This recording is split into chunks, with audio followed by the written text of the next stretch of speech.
नमस्कार बच्चों, कैसे हैं आप सभी। उम्मीद है कि एकदम हेल्दी होंगे।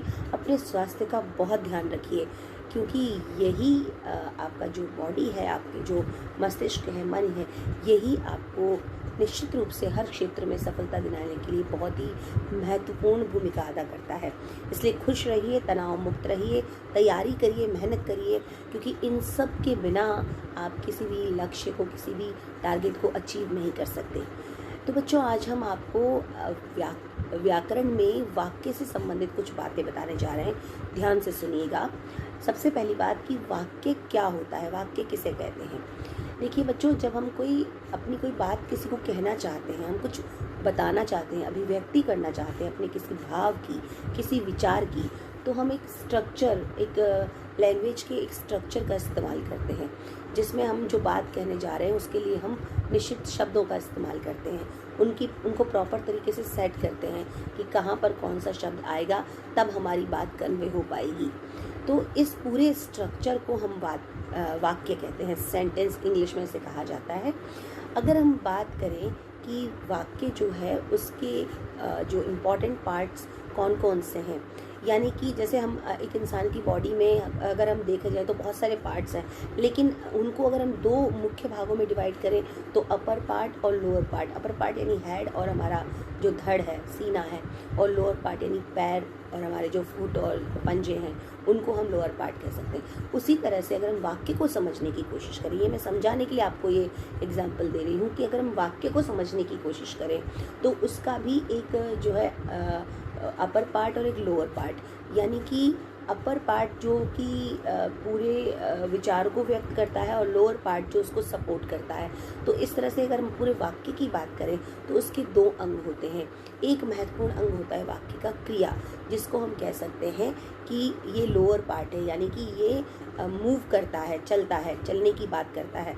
क्रिया यानी वर्ब, वर्ब माने जो कुछ हो रहा है। तो हम इसको समझें कि ये एक सेंटेंस का जो है वो पैरों वाला हिस्सा है, ठीक है।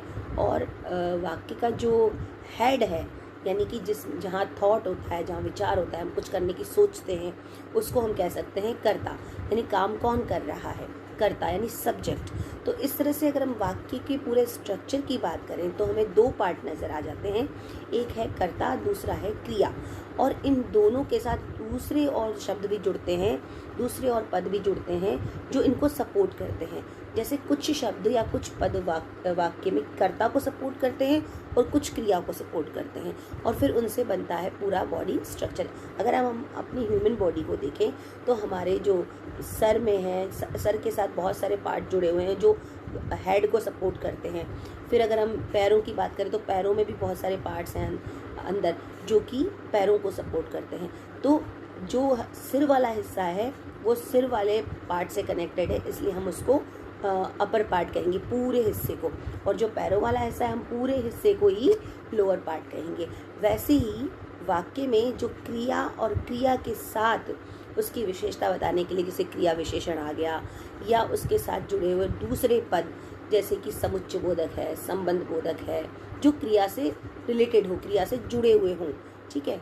और कर्ता के अलावा जो दूसरे कारक हैं, कर्म कारक, करण कारक, संप्रदान कारक, अगर ये वाक्य में क्रिया से रिलेवेंट है, क्रिया से जुड़े हुए हैं, तो इस पूरे के पूरे पार्ट का नाम हम कह देते हैं विधेय, ठीक है।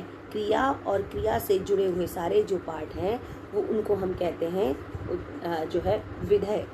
अब जो कर्ता वाला हिस्सा बचता है, कर्ता यानी कि क्रिया को करने वाला, सब्जेक्ट, ठीक है। किसी भी काम को कौन कर रहा है। कई बार वाक्य में क्रिया के साथ कर्ता पद लिखा होता है, कई बार नहीं लिखा होता है। तो उस कर्ता पद को हम कहते हैं उद्देश्य। अब अगर हम किताब की भाषा में समझें तो वाक्य में जिस व्यक्ति, वस्तु, स्थान आदि के विषय में कुछ कहा जाता है उसे हम उद्देश्य कहते हैं। जैसे कि एक सेंटेंस लेते हैं हम, राम पुस्तक पढ़ता है।